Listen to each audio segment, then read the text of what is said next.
Order. I call Ms. Maxwell.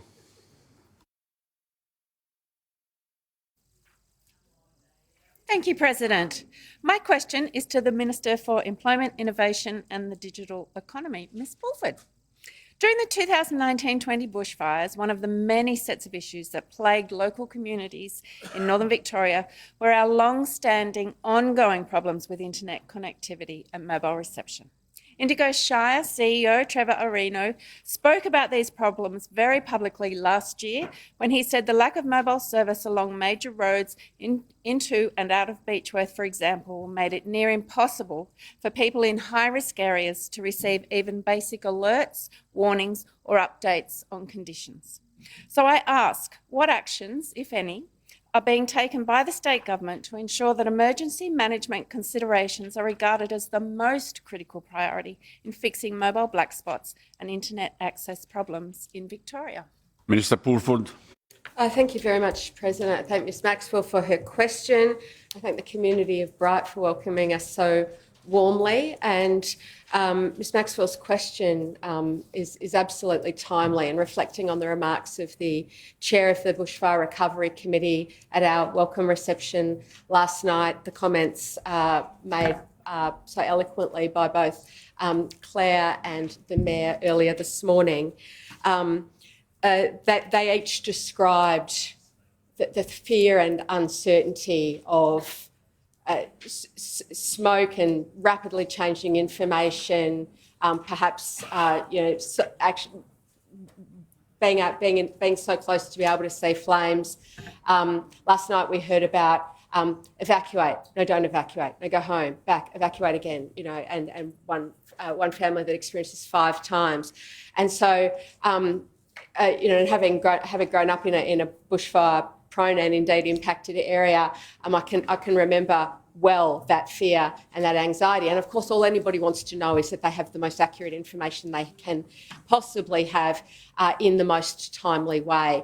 And so, at this regional sitting, which very much came about as a result of discussions in the Parliament about how we can support and hear from our fire-affected communities, this is a very, very important topic.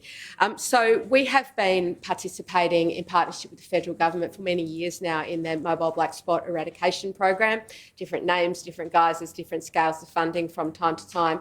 But in each and every occasion, the input and indeed the final sign-off prior to the Minister's sign-off occurs from the Emergency Management Commissioner. So there's a process where an assessment is made of where the black spots still are, but the emergency management experts in Victoria play a very, very active role in guiding, in providing advice about sites. Now, I can entirely understand the frustrations and completely acknowledge the legitimacy of concerns in this community around mobile coverage. The terrain does make this challenging, and the telecommunications companies from time to time in particular environments find it difficult to install something that will work in the way that the community wants.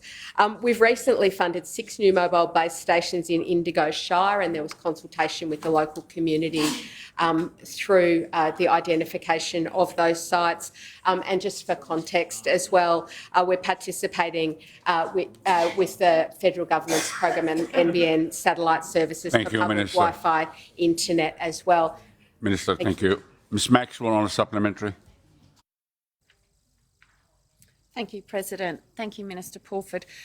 My supplementary, Mr Areno also suggested last year that the system of choosing locations for mobile black spot funding in Victoria appears to be based more on the commercial interests of telecommunication companies than the emergency management threat.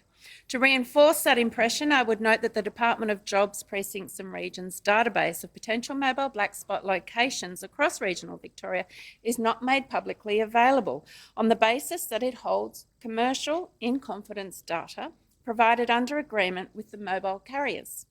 Minister, I therefore ask, this is my supplementary. What changes, if any, will the government be making to improve public awareness and input into decision making about the areas in Victoria that most need mobile black spot funding?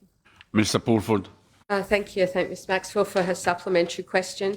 So the commercial viability of mobile towers is very much a matter for mobile carriers, but I want to reassure Ms Maxwell and the community that this does not determine Victorian government funding. That is not a factor that is taken into consideration. The carriers are, of course, important partners because they play such a key role in building and then maintaining the tower and base station infrastructure. In terms of the publicly available information, carriers do provide public coverage maps and they're published on the carriers' websites. The digital plans, the regional digital plans that have been undertaken by regional partnerships over the last 3 or 4 years are also publicly released and include an extensive analysis of gap analysis. So I think that you will find that some of the information that you seek is publicly available.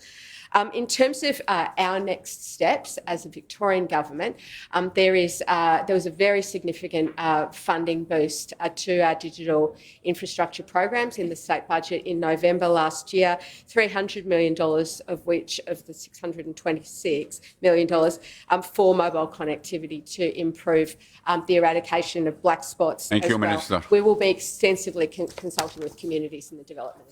Minister.